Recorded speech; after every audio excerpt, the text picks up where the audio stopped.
Hi, this is Swan with Swan Amity Studios, and this is video support for the alternate layout of hashtag quilt or a different project you can make with your leftovers from hashtag quilt.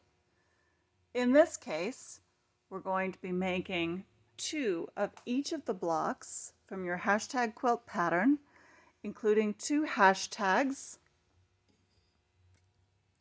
two question marks, two exclamation points,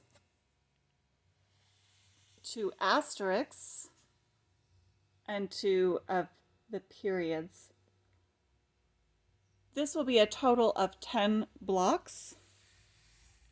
You will square them to the same 9.5 by 9.5 inch size that you did for the rest of the pattern. Once you've done that, as you can see in the write-up in the PDF file, you will then have to build out those blocks in the log cabin fashion, starting with a 9.5 by 1.5 inch strip. You can piece that strip, or if your leftovers are large enough, as you can see, you can make them from a single piece as well. I like the appearance of the pieced sections, although I don't mind if some of them are made from single pieces as well. You're going to cut 10 9.5 by 1.5 inch pieces, or piece those 1.5 inch strips to measure 9.5. You'll cut 20 1.5 inches by 10.5 inches, and you'll cut another 10 1.5 by 11.5 inches. In the top row of the project, you're going to be setting up your block so that your 9.5 inch block is bordered on the left side by your 9.5 by 1.5 inch piece. Stitch that on and press towards the new addition. You're going to then add your first 10.5 by 1.5 inch piece to the bottom, and again press towards the new addition. Now you'll come up and add your second 1.5 by 10.5 inch piece to the right side, pressing towards the new addition. And you're going to then add your 1.5 by 11.5 inch piece. And for blocks 1, 3, and 5 at the top, you're going to make sure that you press towards that new addition. In the instances of blocks 2 and 4, you're going to press towards the center of the block and away from that new addition to get as many things as possible to connect well as you put your second row together. Now, as we mentioned, this layout is for all of the blocks at the top. Everything from the far left-hand side with the starting hashtag right on through to the period at the end here at the top.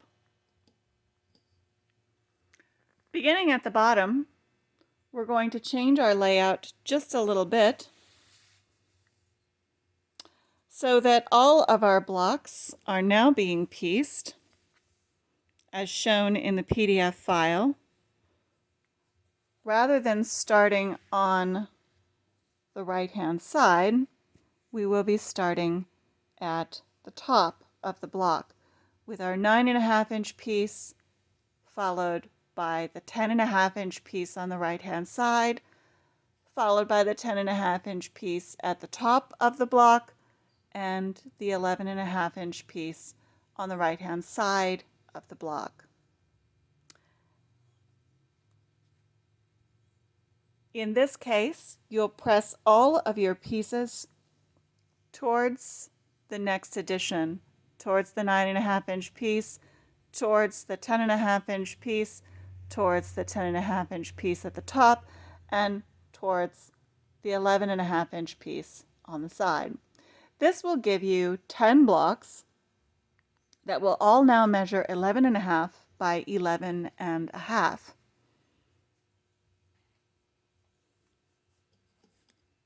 Piece all of the top row together, starting with that hashtag block in the far left-hand corner and working your way across to the period in the far right-hand corner.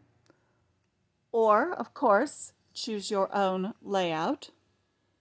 Piece your second row together, starting with your asterisks in the bottom left-hand corner and working your way across to the hashtag in the far bottom right-hand corner.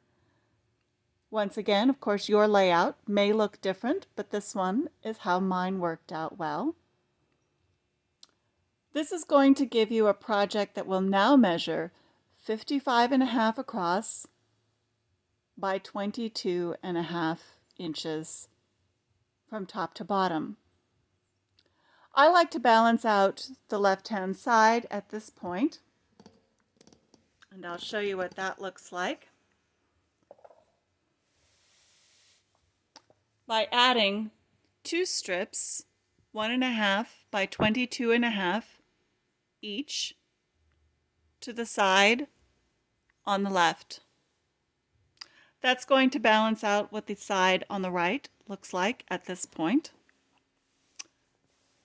And at that point, my project is now going to measure 22.5 by 57.5 inches. I'm going to cut or piece, or both, 2 borders for the top and 2 borders for the bottom that are both 1.5 by 57.5 wide. This is going to leave my project now measuring 26.5 by 57.5 inches. I'm now ready to add my top and bottom borders. I'm cutting my top border and my bottom border from a single fabric, though you can absolutely piece these as well. I'm cutting both of those borders to be 57.5 by 2.5 inches wide. I'm attaching those to the top and the bottom of the project. And now my project is 57.5 by 30.5 inches. I'm ready to now cut my side borders on the left and on the right.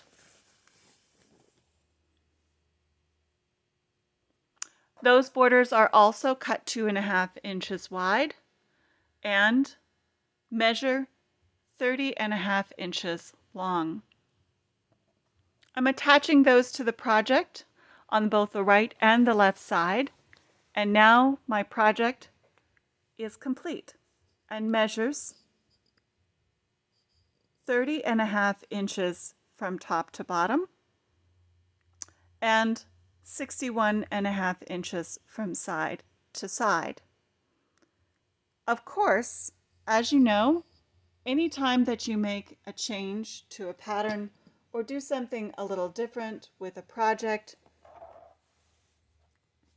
it's fun to play around with different ways to use the fabric, cutting fabrics differently, playing with the piecing, creating new types of images or shapes.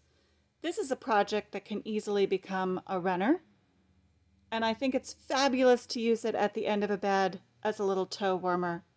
You might also consider this as a great way to produce a wall hanging that suits a classroom, perhaps for your famous English professor in your life, or your favorite teacher.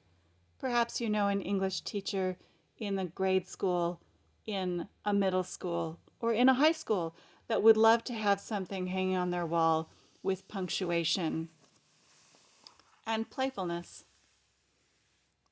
We hope that you've enjoyed this addition to the hashtag quilt concept. And perhaps you will end up making more than just your original lap quilt and pillow.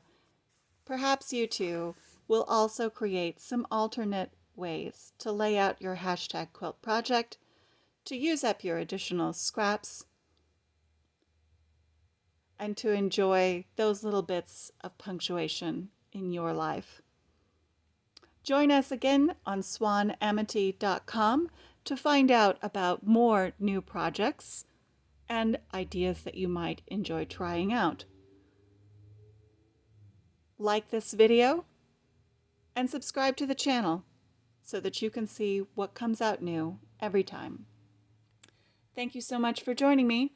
This has been Swan with Swan Amity Studios. Happy stitching!